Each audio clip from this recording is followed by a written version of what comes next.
के खैर विधानसभा के गुरुकुल पब्लिक स्कूल में मुख्यमंत्री योगी आदित्यनाथ ने कांग्रेस, सपा और बसपा को अराजकता और तुष्टीकरण वाली पार्टी बताया। उन्होंने कहा कि यह पार्टी अव्ययवाद फैलाने का काम करती है। यह भेदभाव, जातिवाद की राजनीति करती है, जाति के नाम पर अराजकता फैलाती है। यह राष्ट्र नायकों का सम्मान नहीं करते। उन्होंने सुभाष चंद्र बोस, सरदार वल्लभ भाई पटेल और राजा महेंद्र प्रताप सिंह का नाम लेते हुए कहा कि भाजपा जब सत्ता में आई इन लोगों को सम्मान दिलाया है।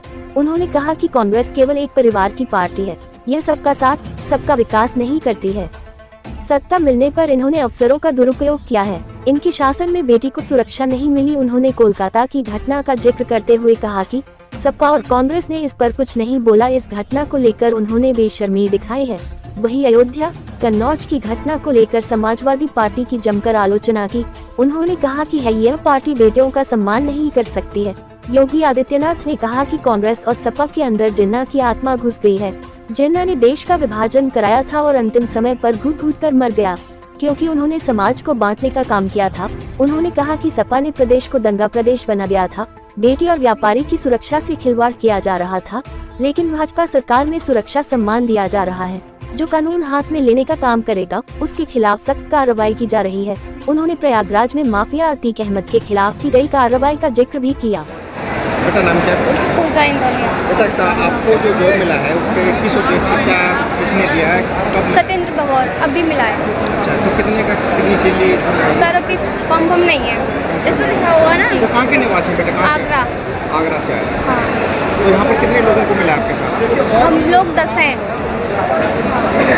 जगमोहन लवानिया हैं, आगरा से आए हुए हैं। सुमति कॉर्पोरेट का DDU का सेंटर आगरा में चलता है, जिसके यहाँ बच्चे हम सेंटर से लेके आए थे। इंटरव्यू हुआ है और कई बच्चों का सिलेक्शन हुआ है। अच्छी खासी सैलरी है, 25,000 से 27,000 साढ़े 27,000 रुपये तक की सैलरी पर सिलेक्शन हुआ है।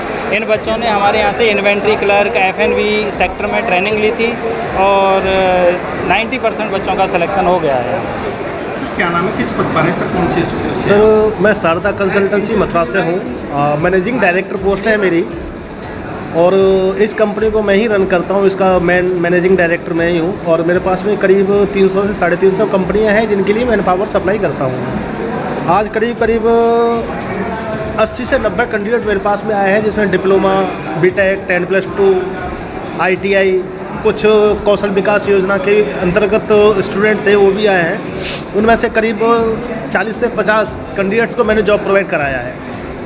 ठीक है। तो ये लोग कब से पहुँचेंगे? ये 2 तारीख से स्टार्ट करेंगे सर पहुंचना। तो कहाँ पर स्थापित है? सर पलवल में है कुछ कंपनी, एक कैनोर ब्रिम्स नाम से कंपनी है आपकी पलवल में। वहाँ पे डिप्लोमा वाले कैंडिडेट्स के लिए, 10+2 वाले कैंडिडेट्स जो हैं आपके, वो जाएंगे अलवर, वेलनेस इंडस्ट्रीज है उसमें जाएंगे, और बाकी जो रह गए हैं थोड़े मोड़े अभी उनको देखते हैं कहाँ भेजना है। आज मैं आपसे यही कहने के लिए आया हूं,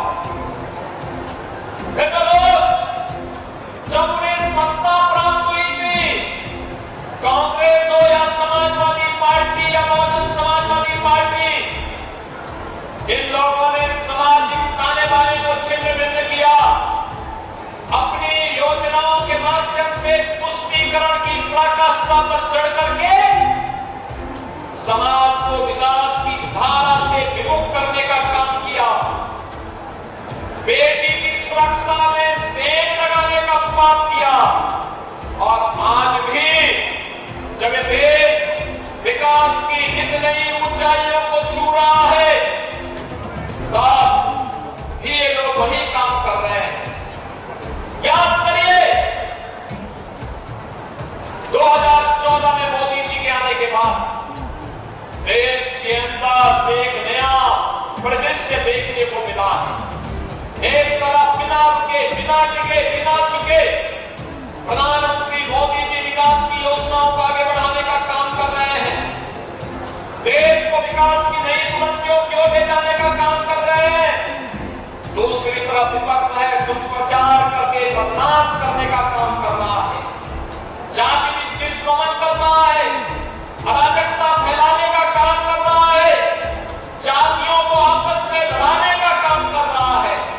बहनों और भाइयों, इन्होंने राष्ट्र नायकों का अपमान किया। नेताजी सुभाष चंद्र बोस हो, सरदार वल्लभ भाई पटेल हो, डॉक्टर श्यामा प्रसाद मुखर्जी हो,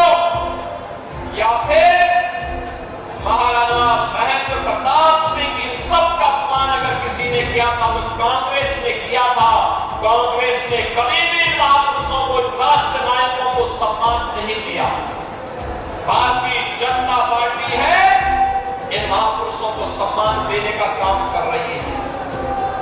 एनडीए की सरकार ने सम्मान देने का काम कर रही है। राजा महेंद्र प्रताप सिंह जी के नाम पर अलीगढ़ में बना विश्वविद्यालय इसका उदाहरण है।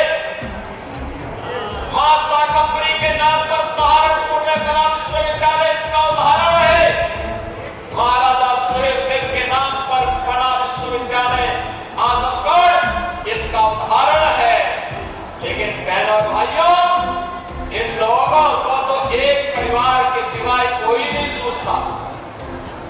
जब इनकी सत्ता आई, केवल और केवल एक परिवार के नाम पर सब कुछ हो, इन राष्ट्र नायकों का नाम न हो। और जब सत्ता में थे तब तो भारत के अंदर भारत के मूल समाज को प्रताड़ित करना, युवाओं के जीवन के साथ खिलवाड़ करना, अन्नदाता किसानों को आत्महत्या करने के लिए मजबूर करना, बेटी और व्यापारी की सुरक्षा में सेंध लगाना, जैसे कांग्रेस को, समाजवादी पार्टी को, इन विपक्षी दलों को जब सत्ता का अवसर प्राप्त हुआ था, इन्होंने खूब दुरुपयोग किया, इनको प्रताड़ित किया, अपमानित किया, बाधा विकास के कार्यों में बाधा स्वयं पैदा की। और जब सत्ता से बाहर हुए, आज इनके कारनामे बंद नहीं हुए हैं। आज भी महिला पार्टी के मुखिया को क्या बेटी की सुरक्षा पर कुछ बोलने का अधिकार है? क्या इनको बोलने का अधिकार है? कितनी बेशर्मी के साथ ये लोग वक्तव्य देते हैं। कोलकाता में एक महिला चिकित्सक के साथ जो कुछ घटना घटित हुई, पूरा देश स्तब्ध है, दुखित है, अपनी संवेदना व्यक्त कर रहा है। लेकिन बेशर्मी के साथ समाजवादी पार्टी के मुखिया के द्वारा उन गरीबों का समर्थन किया जाता है। अयोध्या में एक किसान बेटी के साथ जो कुछ घटना घटित हुई समाजवादी पार्टी के पदाधिकारी के द्वारा, कन्नौज में जो कुछ हुआ, ये सब घटनाएं ये बताती हैं कि कांग्रेस हो या समाजवादी पार्टी, इनके अंदर, बहनों और भाइयों, इनके अंदर लगता है जिन्ना की आत्मा घुस गई है।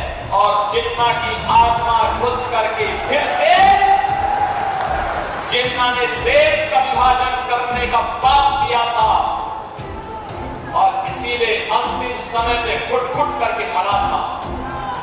ये लोग वही बात आज ये लोग कर रहे हैं, समाज को बांट रहे हैं, जाति विस्मरण कर रहे हैं, सामाजिक ताने बाने को छिन्न भिन्न कर रहे हैं, कट्टरवादी ताकतों को